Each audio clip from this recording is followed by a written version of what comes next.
नमस्कार, मैं हूँ शिवानी और आप सबका स्वागत है शुभांक में। जैसे कि आप जानते हैं कि हमारे देश में इस समय फेस्टिवल का सीजन चल रहा है और इस समय जो अभी आने वाला फेस्टिवल है वो है कृष्ण जन्माष्टमी।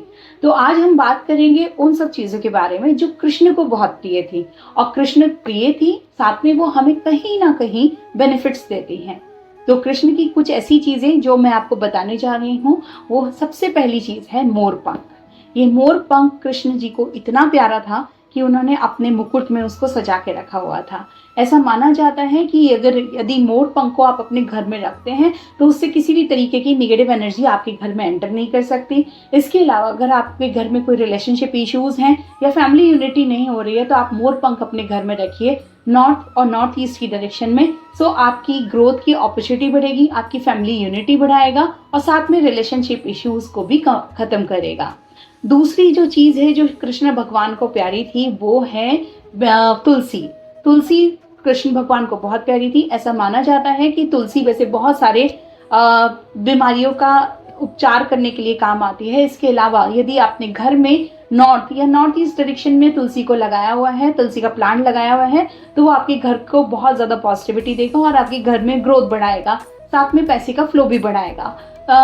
तुलसी जी को अगर आप रोज पानी स्प्रिंकल करेंगे, रोज पानी देंगे, तो उससे आपके घर की निगेटिविटी भी काफ़ी अच्छे से दूर हो जाएगी। थर्ड जो चीज़ है वो है मक्खन और कर्ड।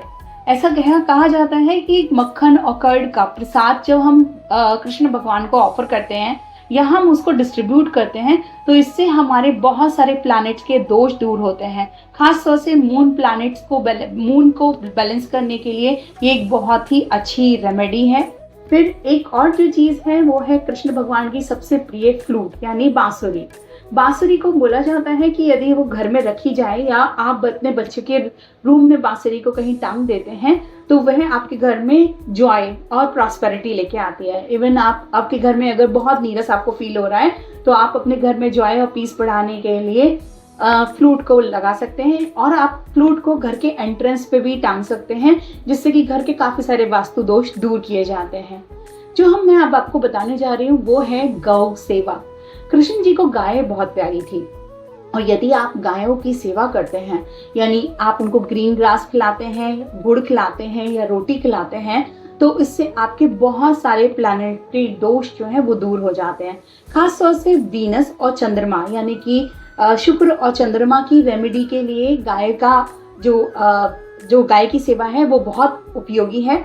इसके अलावा गाय की सेवा अपने आप में बहुत बड़ा काम है, जिससे कि हमारे बहुत तरीके के दोष या हमारे बहुत तरीके के कहना चाहिए कर्मा के जो रिजल्ट्स हैं वो पॉजिटिव हो जाते हैं। तो ये सारी चीज़ें अगर आप करेंगे तो आपके जन्माष्टमी का जो भी आप पूजा कर रहे हैं वो काफ़ी हद तक सफल हो जाएगी। एक जो मैं लास्ट चीज़ आपको बताना चाहती हूँ, जन्माष्टमी के दिन जब भी आप पूजा शुरू करें तो श्री कृष्ण की जो सबसे प्रिय चीज़ है, चीज़ नहीं कहेंगे, जो सबसे प्रिय है वो है श्री राधा। तो आप अपनी पूजा को राधा के नाम से स्टार्ट करें, जय श्री राधा बोल के स्टार्ट करें। वो पूजा आपके लिए बहुत सफल होगी और श्री राधा जी आपकी जो कामनाएं हैं, आपके जो विशेष हैं वो श्री कृष्ण जी तक पहुंचाएंगे, क्योंकि वो है उनके दिल की पर राज करती हैं। इसके लिए इसी तरीके से आप छोटी छोटी चीज़ों का ध्यान रखिए और हमारे शुभांक को फॉलो करते रहिए इन सारी टिप्स के लिए। और ये जन्माष्टमी आपको बहुत शुभ हो और बहुत सारे पॉजिटिव इफेक्ट आपके जीवन में लेके आए।